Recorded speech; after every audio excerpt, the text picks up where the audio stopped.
Well, you want to just dive right in? Sure. So Do you want to start with Rushmore since it came first, or? yeah, so we'll talk about the two Wes Anderson films, both in your clipography, Rushmore and the Royal Tenenbaums. And I'm also interested, I mean, I'll just say up front, those are the only two Wes Anderson films I've seen still. Really? Wow. I really want to see Bottle Rocket, but some of the later ones maybe as well. And I am curious if any of the other ones, because I know they all have, or most of them at least, have music in them. And I'm curious if anything else from his filmography was a consideration for you. So, but we'll focus on the two anyway. So, okay. So, do you remember when we saw Rushmore? yeah. Did we see Rushmore together or Royal Tenenbaums? No, I'm almost positive we saw Rushmore together at the Uptown. That does that does ring a bell actually. Would you have been with Jackie in 1999? No, we were together when I think Royal Tenenbaums is one of the first movies that we enjoyed together actually. Okay. Although what year was that actually? What year is Tenenbaums? Royal Tenenbaums, I think 2001 maybe, or? Yeah, that sort of fits. Yeah. But yeah, no, Rushmore was before I met Jackie. So. Okay, well, listen, Jackie, I'm sorry for this, but I think there was you were with a girl, I think. Sorry, yeah, Jackie. I think that's right. Yeah. Well, that is such a vivid screening for me because I don't know if you remember this, but I love the film. And then at the end, and the theater was packed, and there was spontaneous applause, a lot of applause through the theater. I don't remember that. And I thought that was so great. You know, I knew very little about the film going into it. I don't even know how we ended up going to it. You know, my guess is I probably made the suggestion. Yeah. But I don't know what that was based on. And I just remember this outpouring of applause at the end of the film, and it was great. That's the last time that happened to me for a new film. I will say that I think, if I recall this moment correctly, I think it was one of those movies that I didn't quite know how to take the first time I saw it. And I was a bit iffy on it. I think you were way more enthusiastic about it than I was. And, you know, it was pretty infectious what you said about it. And then I must have seen it again and liked it a lot more the second time. And I did like some of the music, but I remember kind of being surprised that you liked it as much as you did. So, yeah, well, I can totally understand being baffled by it. I thought about that when I watched Tenenbaums last night, that when I went to see that, having seen Rushmore, you know, I was ready for it. If I'd gone to see the Royal Tenenbaums, if that had been the first Wes Anderson, I would have been totally baffled by it. Yeah. You know, I mean, those two films, you know, he created his universe right there. Bottle Rocket's something different. I saw it years later. Personally, I thought it was okay. I didn't remember next to nothing about it. Okay. But those two films are just, I use this all the time, except it's easier to write than say. Uber? No, sui generis. Sui generis without. Yeah, I never know. Sui generis without precedent. Sui generis, yeah. And I don't know if they are that because they borrow from Harold and Maude and other films, but still stylistically, even just his camera work and his scene. I mean, it's his scenery a lot and the colors too, right? So yeah, the colors. You're right. Great color scheme. So that's what I remember about the first time, and you know, not just the film, but I mean, get right into it. I was just swept up right from the opening with the creation and making time. I have never seen anything like that. Music used like that. You know, just even today, where did that come from? Yeah. That whole thing with all of Max's extracurricular activities. It's great. I mean, there must have been something in film history that, you know, that planted the seed of him creating that particular sequence. He ends up doing more or less redoing that sequence in Royal Tenenbaums, right? When he introduces all the kids. Yeah, true. It's more or less the same. Yeah. And it's good the second time around. I didn't hate it or anything, but nothing like what I felt when I saw it. And I'd never heard the Creation. I didn't even know who the Creation were. I think if you're British, you know, I have a feeling they might have been, if you were British and alive in the 60s, I get the feeling that they're sort of like a mid-level band, like a Grassroots or something, in terms they did chart. They probably hit the top 40 a couple top times. 40. I don't think they like had that. I don't think they had any impact at all or any chart presence in North America. And when I saw the film, I thought I was hearing the Who, actually. Yeah, so did I. I really did. I did later. I said, wow, that's a Who song I've never heard before. And especially kind of underscored when the Who do turn up later in the film. I said, oh, great. Yeah, and he's definitely got a fondness for that period, and there's quite a bit of British pop throughout that. Oh yeah, well, I'm sure you've heard the story that his idea was Rushmore was going to be all Kinks music. Oh yes, I have heard that actually. Yeah, you're right. Okay. And I don't know whether he couldn't get permission. I don't think it would be a case of permission, because there is the one Kinks song. I'm guessing somebody talked him out of it. Yeah, I think it's better if, I mean, we will never know, but I think having a diversity of songs. Well, I think so for sure. Probably better, and he doesn't always stick to the 60s either. So. No, because you got Yoko's in Rushmore. And the Cat Stevens one, I think, is from the 70s too. Right? No, that's actually 67. It is it. That's 67. Yeah. Here comes my baby. Is that the one? Really? And, it predates the Tremolos hit. But what about the other Cat Stevens, The Wind? That would be 70s, I think. Okay. I think that comes from, T for the Tillerman or something like that. So, there's that scene, and I just don't know why I responded to that film like I did. It wasn't my life story. I mean, I guess, I have aspects of Max for sure. I think anybody that has that feeling of being a bit of a misfit, and, for me, it was baseball stats, and for him, it was bombardiering and all that. But everything about it, I made the mistake of watching it too many times. I got sick of it at one point, but everything about it, I think it works perfectly. And this is where, just to skip forward to your question, after these two films, Moonrise Kingdom I liked, and that's about as close as I got to liking another Wes Anderson. I did like it, but not anywhere near as much as the first two. And he's made films I just hated. I mean, that's what we were talking about in the message board today. I can't tell you how much I hated Grand Budapest Hotel. What's the one? I know we're jumping around. I lost my train of thought there. Sorry. Well, I know we're jumping around a lot too, but what's the one that has, because I haven't seen the other ones, is Bowie's Queen Bitch? That's Aquatic? Life Aquatic with Steve Zissou. And does he use the Bowie? He uses a cover. I don't know. I thought you told me that it was in there, but I don't know. He uses like an Afro pop cover or something. Oh, okay. I didn't know. By a guy who's well known. I can't think of his name. Okay. And I don't know if he actually uses the Bowie version or not. Okay. And yeah, it's got some good music. Moonrise Kingdom has some offbeat 60s pop. But then he's made a couple of films that, and I haven't even seen, I just don't really have much interest in seeing his animated films, or is it Mr. Fox? I can't remember the full title. That's supposed to be so right. Fantastic Mr. Fox. Fantastic Mr. Fox, yeah. Yeah. But I was thinking about something about Rushmore. I just totally lost it. So I guess we could just go through other songs he uses, because sure. Creation is the beginning, and here I might want to I know this creates a bit of a white light on the screen, Scott, but that's okay. That's all right. You've got the list up of all the songs. I've got it up. I just got it. Right? Where is it? Here it is. Yeah, and I eliminated a couple of things that there were a couple of jazz things like Zoot Sims that I don't think they made any impression on me. Concrete and Clay, Unit 4+2.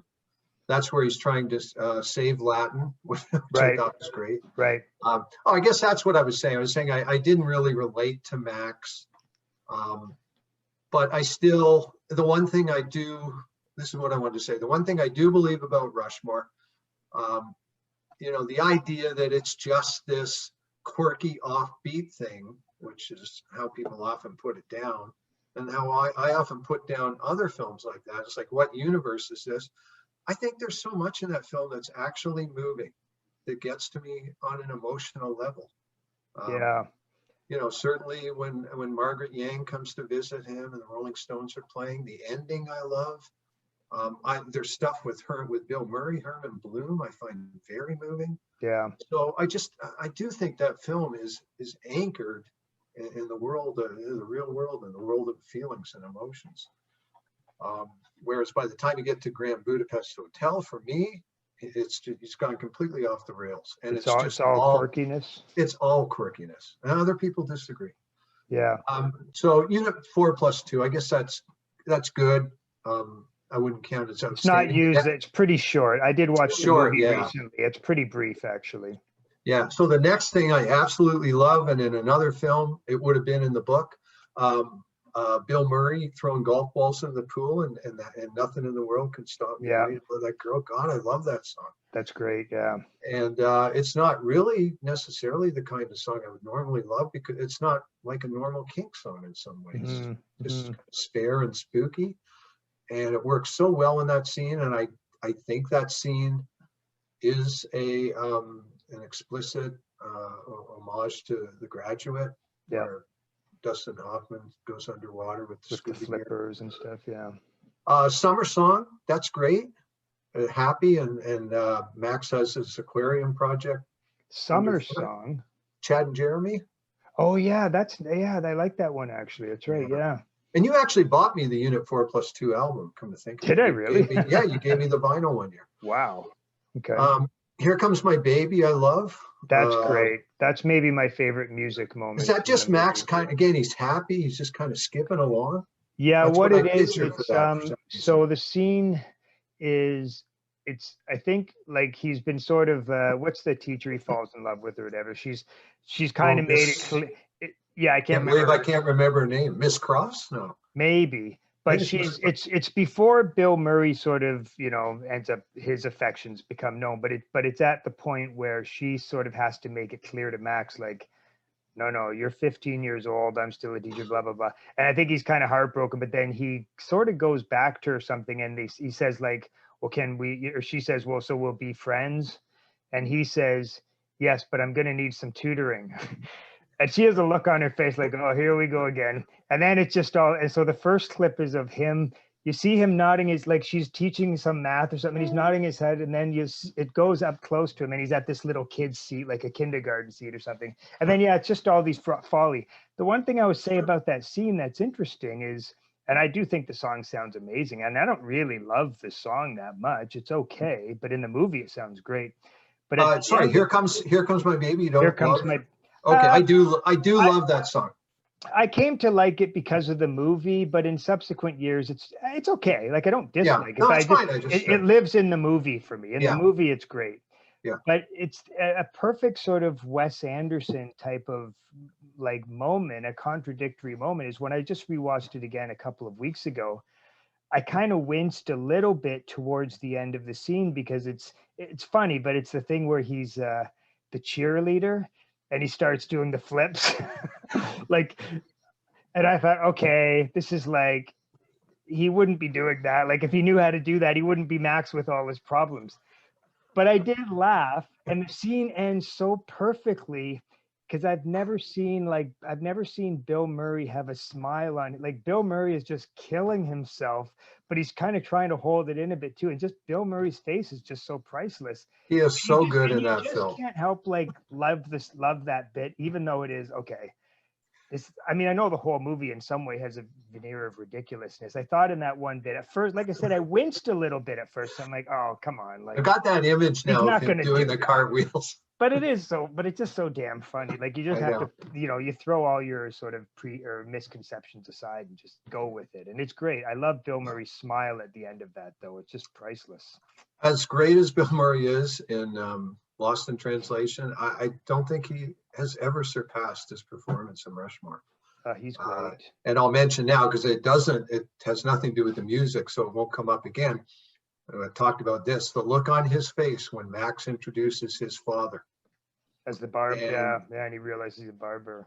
yeah, I think it's one of the great moments of any film I can think of. The look of understanding on his face. Yeah, Like, this is the key to Max, that he's been hiding this, and now he's come to accept it. I think that's just incredible. Uh, so that's Here Comes My Baby. And again, when you mentioned the tutoring, I thought of another moment that really moves me. You know how he ends up with that really kind of kind matronly teacher at the second school he goes to, she is and a he great struck. look.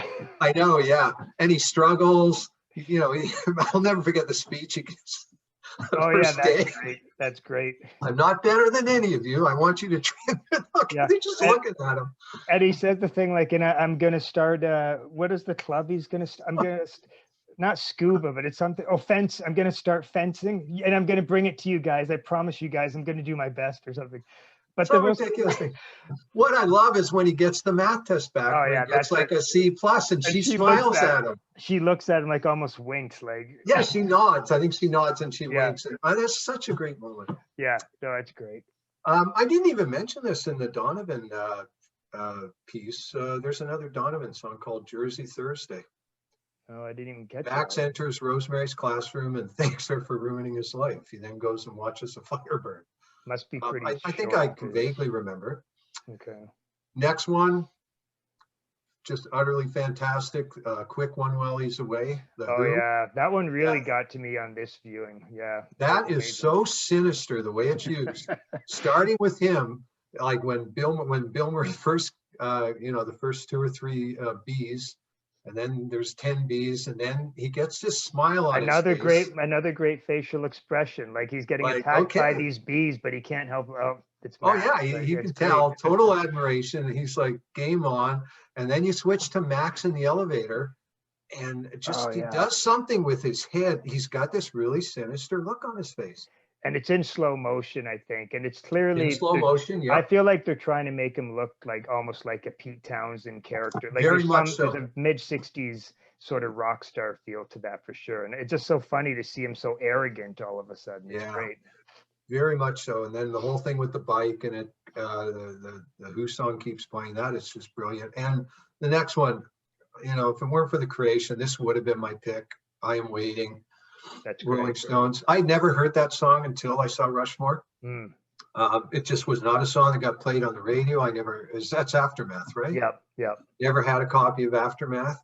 And just that whole sequence, it starts with, remember they're at the tree and some, Bill Murray says, she was my Rushmore, Max talking about the teacher. Yeah. And he says something like, she was mine too. And then the tree walks away and the tree falls and the song starts. And it's that year, or not year, however long a time it is, I guess it's a few weeks, that he basically just spends in isolation. And you see him sweeping up around his dad's store. And, he's just basically given up at that point. He's irrepressible, right? He never gives up. Yeah. Maybe that's part of what's so moving. And then Margaret Yang, who is just incredible, she goes to visit him, and you see him through the window. Yeah. And he doesn't even want to see her. Closes the curtain. Yeah. Closes the curtain. I just think that's incredible, that whole sequence. And then the wind. Max is talking to Dirk while he flies a kite. Don't remember that well. Yoko, when they ride through the factory, and then the kite flying club. I think that's used. It's another, it's like Here Comes My Baby and Summer Song. It's kind of upbeat and nice. I was wrong. There is music playing when Max brings Mr. Bloom to the barbershop. They're using Hark the Herald Angels Sing from Charlie Brown Christmas. Right. And I think he uses Vince Guaraldi in 3 movies. I looked online. Well, he uses in Tenenbaum's Christmas Time. Tenenbaum's. You know what the third one is? Yeah, apparently in Bottle Rocket. Okay. One of the Vince Guaraldi tunes is used as well. So I'm kind of surprised. And actually, one of those Charlie Brown songs was used in that documentary I wrote about California Typewriter. I would have thought that'd be something where the estate might be a little, it's so part and parcel with the TV show that they might be a little reluctant to give copyright clearance, but I guess not. And then at the end, I just love the way Ooh La La's used. Yeah. it's just such a nice ending, and it goes to slow motion. Yeah, It's just kind of the perfect grace note at the end. yeah, they changed the partners on the floor a little bit and stuff. Yeah. Yeah, that's great. Yeah. I haven't watched Rushmore, probably. I think I watched it around the time I did the countdown with Stephen and Jeff, so it means I haven't watched it in 10 years. I think I'm probably far enough away now that, you know, I can go back and watch it fresh again. I think it's a great film. I think it's just unbelievably good. I'm glad. Oh no, actually, I checked. They shoot pictures, don't they? Their list of top 1,000, and actually, Royal Tenenbaums is slightly higher than Rushmore, which surprised me a bit. I think as time goes on, Tenenbaums will still be remembered. I think some of these later acclaimed films they'll be less than a footnote. I think Rushmore will last forever. Yeah, yeah. No, it played very well when I watched it recently. I really enjoyed it. I think I've seen it 3 times, and it's probably gotten better every time.